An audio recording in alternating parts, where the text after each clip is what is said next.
All right, Neil. I've put a little diagram on the board behind me to answer, I think, yours and other people's question.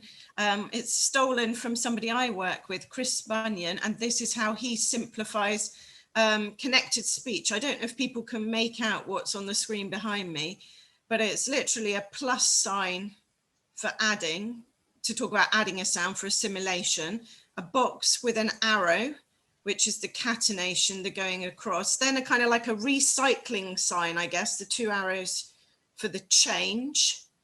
And then we've got the, you know, the like you do with a no article, the at or an, or no article, the symbol for nothing, for elision where something has been dropped. And those are the terms. So he literally said we should just use add, move, change and remove. So those are his little terms, which I've stolen, and I thought that's great. I thought it was really handy.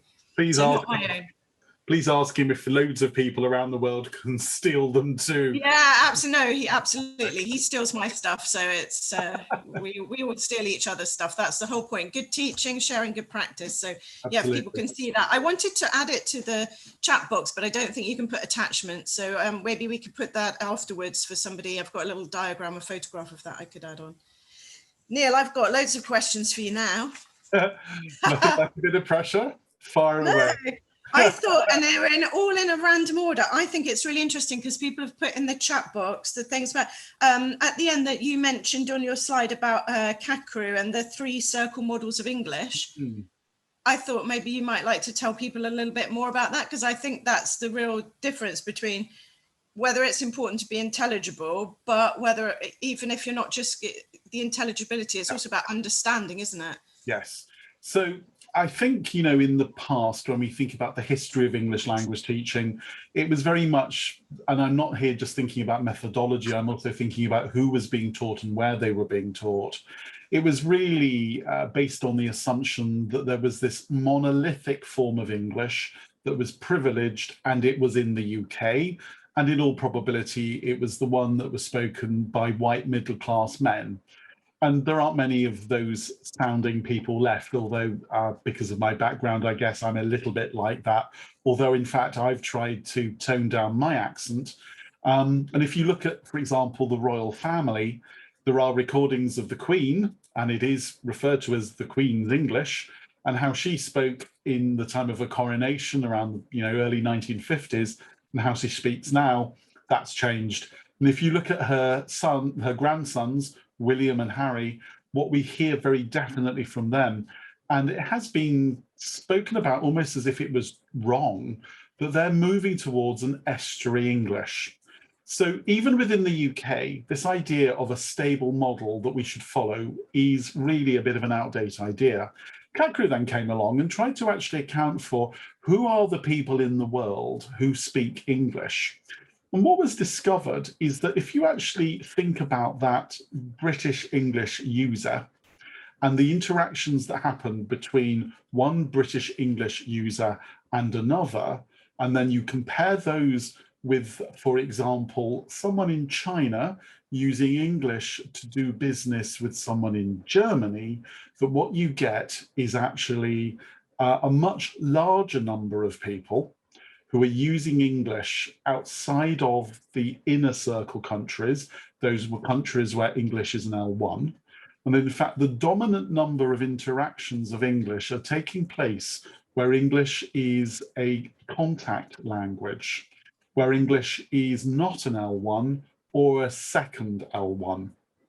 So that expanding circle is getting bigger and bigger and bigger all the time as people, I mean, look at the panel we've got here today. Hedvig, I'm guessing from your name alone that you are a bilingual speaker of English with another language that is at least as good as your English. Is that right? Yes, I'm from Hungary. Right. You work in a company where you have a Chinese owner. You have a colleague who's in the background, Janice. So you are actually examples of English as a contact language. Now, I think it would be absolutely ridiculous if I came along and said, right, Janice, Hedvig, actually you should be speaking RP on these sessions, because that does not reflect the reality of English today. And so I think in bringing in cat group and that model, what I wanted to do was make the point that we shouldn't be enforcing an alternative to RP. No, not at all. But what we should be doing is situating the models, and notice I don't use the word model, but potentially models, of English that as teachers working in different contexts around the world, we should be enabling our learners to make informed decisions about what they want and need, of course, with our guidance. How does that answer chime with how you feel about things, Anna?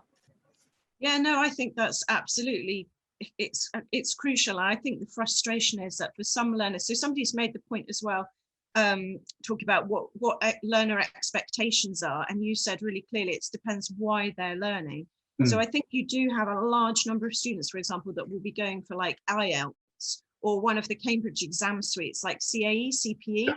Unfortunately, I don't think that those exams have moved as much with the times as they think. And when you look at the marking scheme for pronunciation, they are looking for, you know, if you're trying to get up in the 8 or 9 for IELTS or the top band for CPE, then yes, you're going to need to know about connected speech, and you're going to actually need not only to know about it, but to use it yourself and make an effort to use it. But I think that maybe people get too hooked up on the technicalities, and if from a very low level you just model, I think this is the difference. I think it's really interesting because I think this boils down to the difference, like how we teach vocabulary. So in the past, people would teach isolated words and you'd learn loads of words. And then we knew that that actually was not useful in any way at all. You know, it's not ready to go. It hasn't got high surrender value. And what students learn better is chunks. So you don't just teach the tea, you teach a cup of tea. Yes. Or I'd like a cup of tea. So that whole chunk, that lexical thing. So I think if you start really at a low level with chunks, even if you don't talk about connected speech, you'll naturally be giving people a faster piece of speech. And I think the interesting thing is that then helps them understand the real world, wherever that real world is, whether it's on the internet, on the telly, in the country they are, even if they don't completely produce the same thing. And I think that answers really nicely one of the points that Laura was making earlier on in chat when she made reference to kind of, well, actually, how do we get this across to our learners?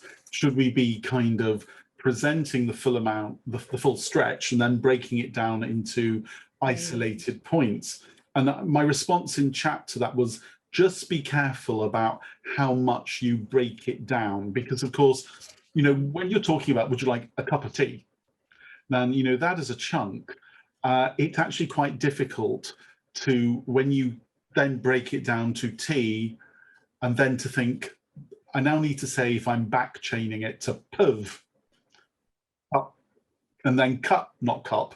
So, you know, tea, puv, cup, You can't do it that way. Yeah. So, but this is a good question, Neil. I think you're right. I think a question for you, which I've got my own opinion about, is why do you think so many people are terrified of drilling and modeling? And in my experience as a CELTA and Delta trainer, this has nothing to do with being native or non-native speakers. In fact, very frequently, the native speakers are more fearful than the non-native speakers of drilling.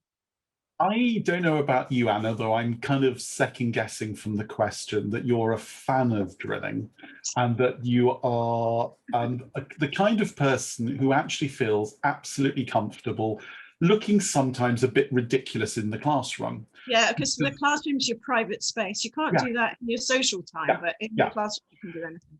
I think there are a number of reasons why drilling sort of went out of fashion. Or people kind of looked upon it a bit dismissively. And I think that was a misunderstanding that drilling is not the same as audiolingual method. I think there was this mistake that kind of, you know, listen and repeat meaningless chunks of language. That's how I learned Italian. I remember this dreadful phrase that I had to repeat of this very dodgy sounding man saying, "Quanto mi piacciono I bambini." And I was thinking, whenever I'm going to want to say, that is a bit really dodgy. like kids, you know, what's I this hope you'll about? never say that. So that means Exactly. I love young children, which for those of you that don't speak Italian. So I think people got a bit hung up about drilling because they thought it was kind of this remnant of audiolingualism. No, it's not. The point that's been made very forcefully, Scott Thornbury, one of my big heroes in ELT, has made the point in his blog that one of the great things about drilling is the way in which it encourages automaticity. And I think I can say that correctly. In other words, it gives students confidence in being able to get it out. And, and if we do different types of drilling, choral drilling, silent drilling, chain drilling, whatever, all of this actually helps the learner. I think teachers sometimes also feel a little bit kind of put off. They've maybe done something like a CELTA. They've done a bit of drilling and it all went horribly wrong and everyone laughed and they felt a bit stupid. Now, drilling is actually highly unnatural, but terribly useful. And I think teachers just need to kind of, get over themselves. And I include myself in this with drilling. And just get, I say to my learners, we drill something, it's a new class, they don't know me very well, and it all goes horribly wrong. So I make a joke, it would say, right, everyone, you're going to make a terrible orchestra. Let's try that again, but this time together, and count them in. Yeah. That's my view on why drilling is problematic. Does it accord with your views, and what touch points are there? I think there is fear, and I think one thing as well is that people are worried that they're going to say it incorrectly. So I think this is where non-native speakers can be more tentative because they don't think their model is going to be good enough. Yeah. So I think going back to your 3 circles thing, I think we all need to sort of lower the expectation. You don't have to be a native speaker to produce beautiful, perfect English, which is intelligible to other people. One thing I think that people sometimes, I know that a lot of people on CELTA courses really, they run past the phrases that they want to model with other people to check that it sounds natural enough. And I think there's also a danger that you can try to make something sound very natural and then it doesn't sound natural at all because you're just trying too hard. Yeah. So I think sort of short chunks, I think you can use tools like, even if you go onto Google on the search engine, if you put a word and you put pronounce, it comes up with a little thing underneath with a pronunciation icon, so you can listen to the pronunciation of a phrase. You can see the sort of mouth moving. You can do an American version, an English version. Yeah. So you can get a sort of an approximate enough model. But I do think, yes, I think it's just the fact that you're not going to get good at doing anything until you do it loads of times. Yes. And I think people just don't drill enough to automate it into their own teaching practice. So they're still having to think about the process. When you think about the process, that's when you can start to doubt it or be embarrassed or worried. Yes. And it. Rob's, we've got a really interesting point here from Rob in chat, where he's making the point that pianists drill scales forever, and a basketball player will practice shot hundreds of times. Yeah. Yes, we are learning from high performance sport that in fact hours and hours and hours and hours and hours of practice is key. And I think, I'm not saying that learning a language and learning your scales are necessarily in terms of cognitive development the same. There are different processes, but no, I absolutely agree that kind of, when I was learning Italian or French, actually, I really valued drilling because it helped me to get my mouth around it. I know there was a request. I know you've got lots of questions, but we've been asked. I can see a question in the chat box as well. Going back to a question that I'm just looking for it. We've had so many comments. I've rather lost. So I don't know if one of the panelists, Hedy, if you can help us here. Yes, like whose question would you be interested in? It was, I think, was it Mark had made a point and you said, can we discuss this?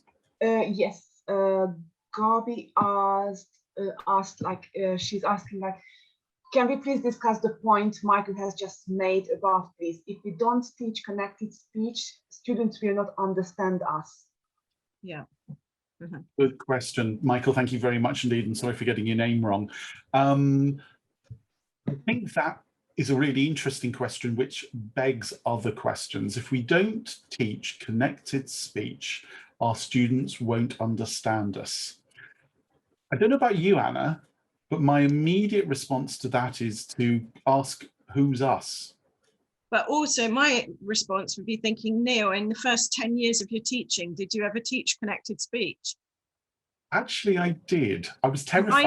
I didn't do a lot of it, and I do think people understood me. So my personal experience would be, yes, they still understand you. But whether they're understanding at a high level those natural models, if you're not pointing some things out, I think that's a bit different. I was looking, when I was researching this, and I was looking at some things yesterday, I think this is germane to the question. Native speech, this comes from Robin Walker's work on English as a lingua franca. Native speech works at about 350 syllables per minute, and that naturally leads to aspects, the features of connected speech that we're talking about today. However, most speakers of English as a second language and speakers of English as a lingua franca don't reach that speed, and therefore the features don't emerge. Connected speech at lower speeds can in fact lead to poorer intelligibility and in some cases to unintelligibility. Rob Walker also goes on to say that connected speech features are not required for mutual English as a lingua franca intelligibility. So connected speech won't aid the people in the expanding circle, for people using English as a contact language between them. And in fact, its use may decrease intelligibility and is arguably only useful for native listeners.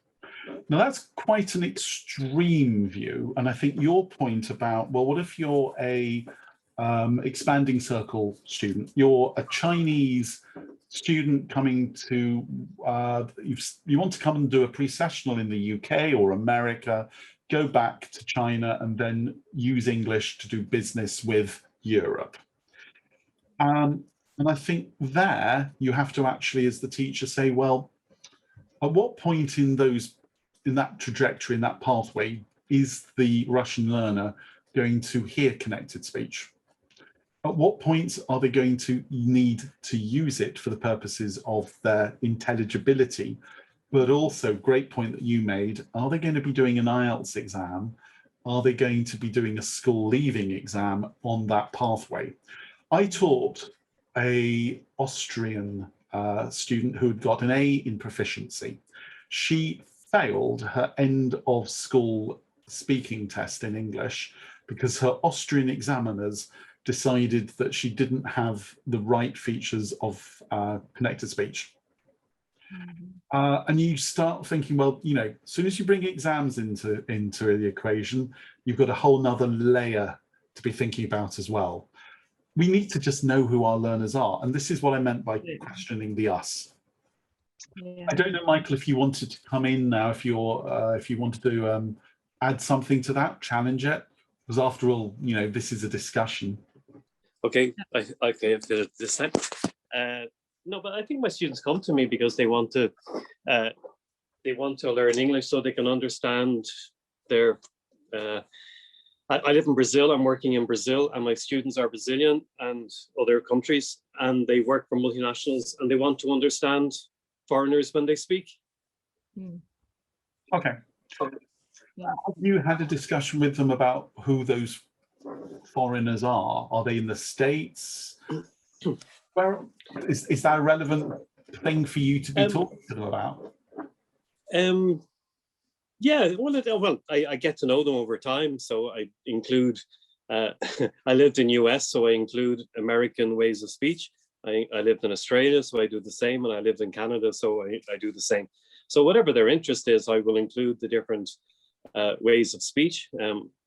I like to include rap if it's somebody who's interested in things like that, to do that kind of connected speech. I'll do whatever it takes, whatever the students are interested in, to help them to understand.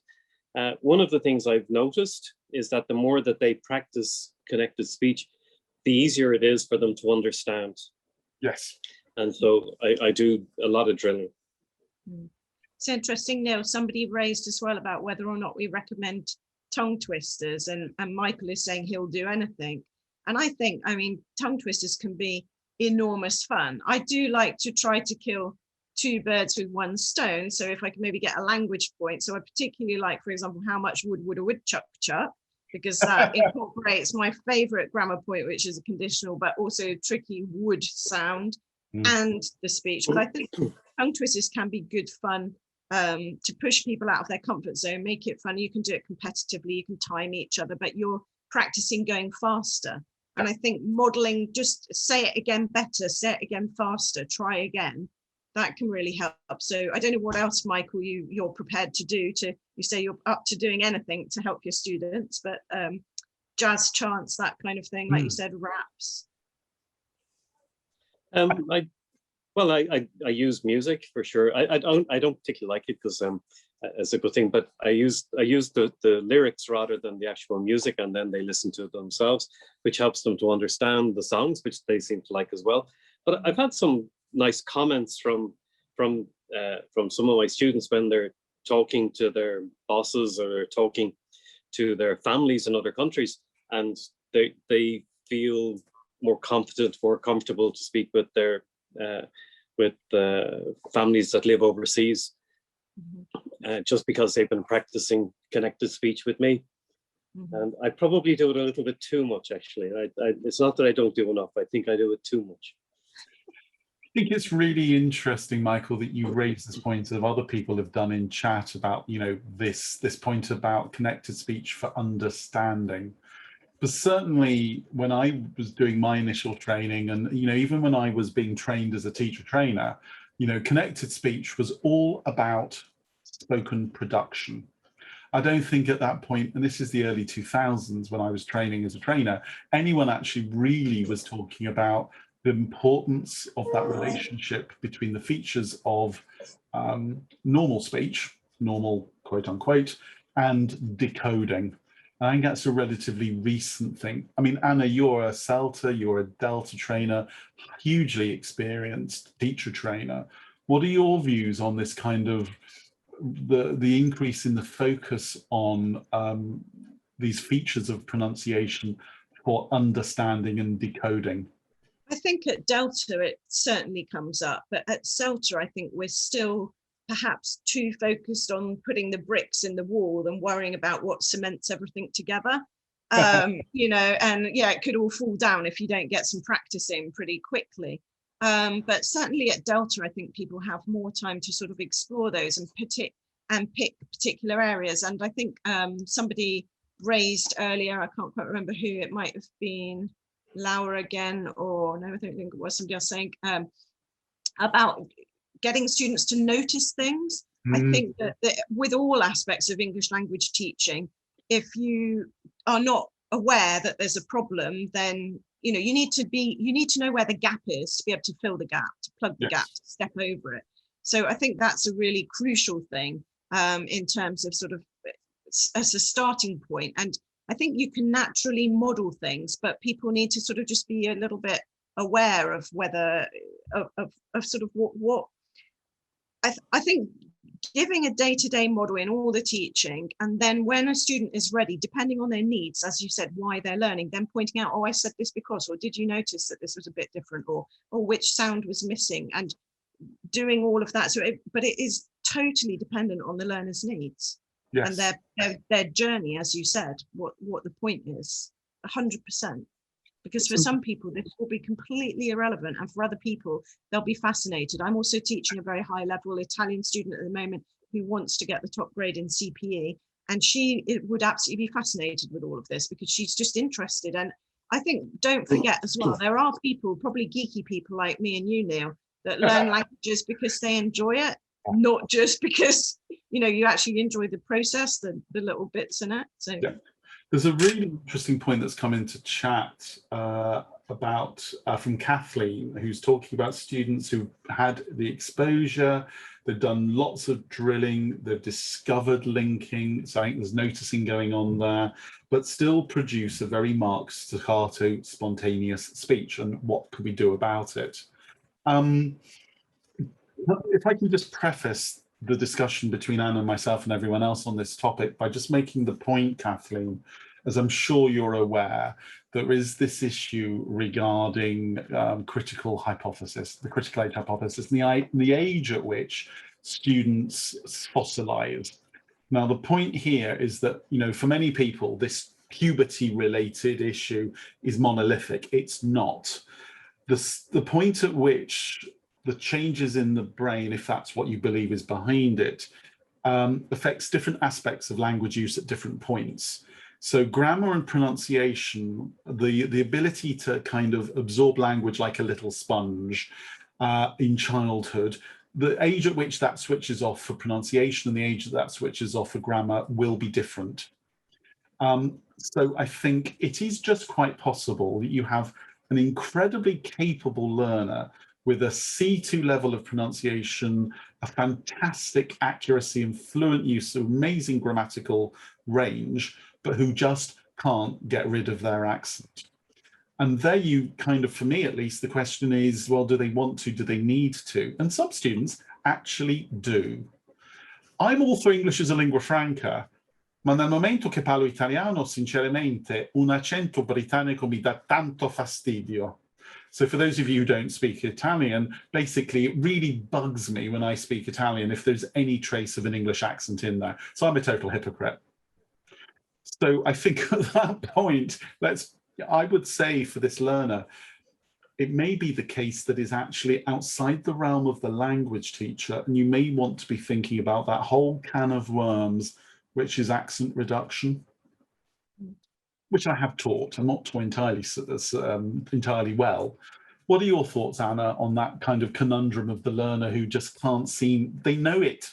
They've got I think that I'm probably with you as well on being a total hypocrite, because obviously I also speak Italian as a second language, and I like nothing more than the compliment of somebody thinking I'm either Italian or anything other than British. Basically, anything really, frankly, is good. But I think that that's also, I don't know, is it also because you're looking for a pat on the back to say you've reached a really high level of language learning, you've acquired it so well? And I certainly, it sounds like, Neil, you've deliberately picked up your Italian, whereas what an irony, picked up. You deliberately learned your Italian, perhaps, whereas my method of learning all languages has been sort of by ear. So I think that's interesting as well, that you do pick up better pronunciation. So I spent 10 years in school trying to learn French with a dreadful French accent, probably being totally incomprehensible to anybody in France. And then I went to a French-speaking African country, and suddenly it all just dropped into place. And I was sort of thinking, oh my God, listening and speech, they go together. It's not a separate thing. And it all sort of made sense. And my accent improved at the same time. So I think if you listen really well, you can speak well too. But I do think it is important for people to just be kind to themselves and accept their own capabilities. Not everybody is going to be a linguist. Not everybody is going to have a fantastic accent. The really important thing is that your speaker understands what you want to say, and you put it across in a way that doesn't irritate people. So I think, for instance, I have a rather maybe politically incorrect view about why British people have been funny with Germans for ages, apart from all the ridiculous history of the war. But I think that the pronunciation is misinterpreted by British people as coming across as being quite arrogant. Right. When in fact the Germans aren't trying to be in any way arrogant or rude. It's just a different intonation pattern. Yeah. So I think it's kind of more important to look at where you're going to use the language you're speaking and make it sound friendly. And that's really basic. There's no theory, no great technical theory in that, but sounding friendly, even if you sound different, is great. Much better than supposedly very accurate pronunciation, but not friendly or not correct, or it doesn't fit somehow. Just to add to that, I absolutely agree with you 100%. Wanting to give Kathleen a bit of hope as well in terms of something you can try in the classroom. I mentioned accent reduction, and I had an Italian who lives here in the UK, and for quite good reasons actually wanted to lose his Italian accent. And so I talked to him about English as lingua franca, and he said, no, these are my reasons, and they were good ones. So I asked him to pick a native speaker whose speaking he wanted to emulate. I'd done the same thing in Italian, and I decided that actually I wanted to be Nanni Moretti, the film director and actor. So I just think he has the most beautiful Italian. And I used to listen to Nanni Moretti and just try basically to mimic him. So my learner decided that in fact he wanted to be Richard Attenborough. And that I'm not sure they Wow, will work for great everyone, but aspiration. actually, the more he tried to mimic Richard Attenborough, the closer he felt he was getting to what he wanted. So Kathleen, I don't know whether there's no science in this whatsoever. I wouldn't be teaching this on a CELTA or Delta program, but anecdotally for one person, ask your learner, who do you want to sound like? Get them some YouTube videos and get them to kind of get into the rhythm. Because I think you're kind of talking about like voice coach training. Think about how actors learn a different accent.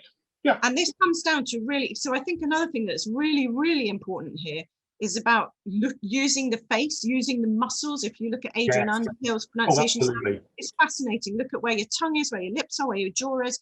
Look at that person, get a mirror out. I don't think you should be doing any intensive work on pronunciation without a small mirror available, or your own video back to you on Zoom or whatever, because I think that gives you the opportunity to look at, is your mouth in the same place as the person you're trying to copy? Yeah.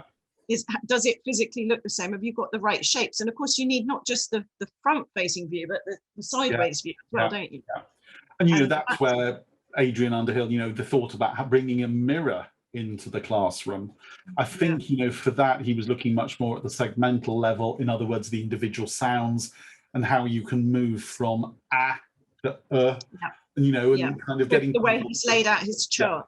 Yeah. And I think, for those of you interested in looking at a fantastic way of getting your students, I'm going to say to conceptualize, I mean, that's far too grand a term to use. Get your students realizing that sound production is basically about gymnastics in the mouth. Mm-hmm. And it's all about, and get them to do really because actually, at the end of the day, what is an accent? An accent is the production of a sound which the learner thinks is an allophone, but it isn't. Mm-hmm. And putting that into simple terms, Gorbachev's interpreter was about the best interpreter ever, but had a marked Russian accent. So what is happening is that if you think about, and I'll do this as an example of Indian English that probably we're more familiar with, if you take the word Delhi, the D in Delhi is not the same as Delhi, which is a terrible attempt, because basically the D, at the front of the mouth, in Indian accents, in Indian English, D is pronounced, so retrogrades way back. So if you can get your students to understand that their individual sound is caused by them making sounds in different parts of the mouth and getting them to move the sounds around, so if you have trouble with the sound or, as in horse, get the students to swallow the sound. And then, if they're creating it further forward, just get them to move it back.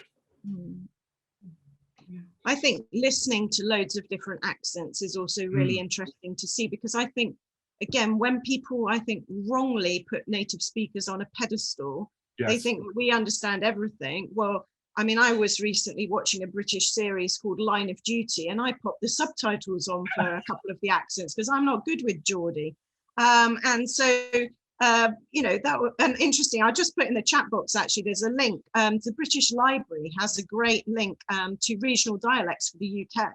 And there will inevitably be other places. I haven't looked for other global dialects around the world. And I think just, tuning yourself into different versions of things. I think this would be another thing that on a very practical level with helping people with pronunciation. I think in terms of pronunciation and listening, that they do go very much hand in hand. Very frequently when I'm working with learners in a face-to-face classroom or even online, I like to share my computer sound. And when people are working, sometimes I will just play the radio quietly in the background and just get people sort of being exposed to the patterns of what they want to hear or repeat, really, I guess. Because I'm sure when you were learning your Italian, you listened to some Italian radio, Italian songs, you watch movies, you sort of just had it there. Because we to produce good English, we've had so many years experience. And as babies, you probably had a whole year of just listening before you were expected to produce anything. And that we're expecting our learners to produce all this amazing language, but they haven't listened enough. And this perhaps it leads into a really nice response to Gabriella's question in chat, where she's talking about the fact she's to what extent is teaching connected speech relevant? You're teaching English in Argentina to a group of students who may never have the opportunity to travel or work abroad. So I think the answer to that is, well, find out, to what extent is connected speech going to be, for right or for wrong, a feature of any assessment, any exams they're going to do. Are they going to be doing proficiency? Are they going to be doing IELTS? If so, then it does become relevant for the highest grades. If, on the other hand, you're wanting to empower your learners to have English as a resource at some point in their life, listening to music in YouTube, writing to a friend that they meet on holiday somewhere where the only language they have in common is English, whatever it is, I think, maybe connected speech isn't the most important thing to be teaching. And I'd be looking, and I don't know, tell me if you would agree, at the features of the English Lingua Franca core, if there aren't assessment areas that require doing something a little bit more, what's the word, native-like. Yeah, no, definitely, I would agree with that. Neil, we have about 2 more minutes left, and I can see one question in the Q&A window. Could you please look at that, from Gabriella? How do we handle the issue of connected speech and remote learning environments? We've talked about this already. Anna, over to you. Well, for me, I think really maximizing your use of the camera. So stop sharing screens, ask them to pin you as a teacher. Again, what Neil was modeling before, all those sort of muscles in the face, how you use the shape of your mouth, your face, bringing yourself in closer. Yeah, perfect. I'm doing the same thing. Coming in close to the camera, using that, I think is absolutely crucial. And then if you're drilling, what I was suggesting beforehand is things like not necessarily doing the whole class. So if you had 30 students, you don't want 30 students to all come off mute because they're just going to make a horrible cacophony and you're not going to understand anything. So you can get everyone to sort of do it in the privacy of their own home, look at the shape of their face on the video, and then ask maybe 2 or 3 people at a time to come off mute and model it. This gives you a chance to drill lots of times, do lots of repetition, lots of games.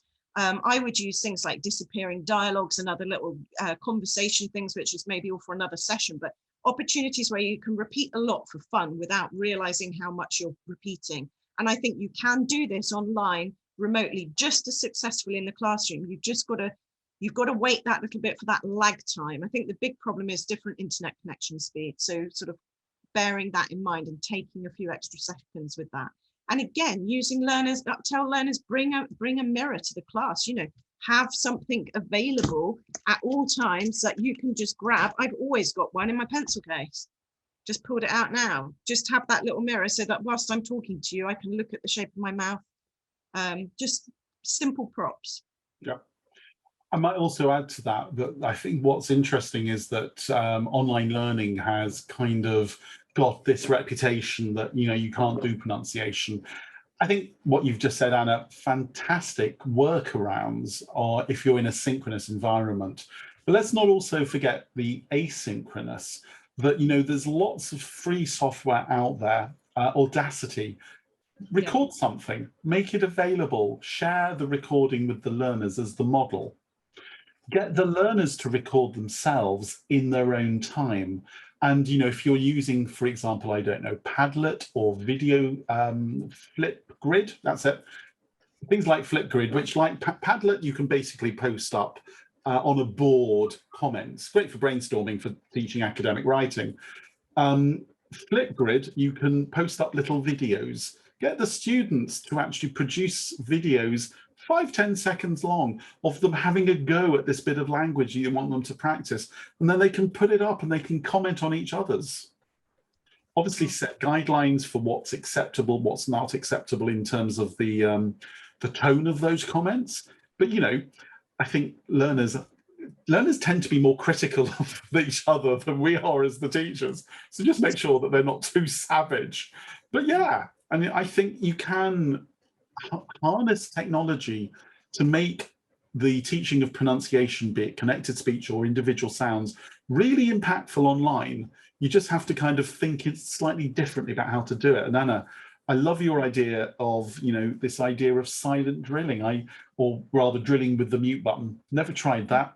Thank you so much for sharing that. Go for it. Try it. It's nice as doing silent dictations as well, where people have to guess what you're saying by looking at your mouth as well. So, which we would have probably, did you do that pre-internet? Are you doing it now? Sorry, yeah, I did do that pre-internet, but I think I okay. found different ways of doing that now, because like you said, I think teaching CELTAs online, you want people to have a full experience and you don't want them to miss out on some of those things. So we've had to get creative and find ways around it.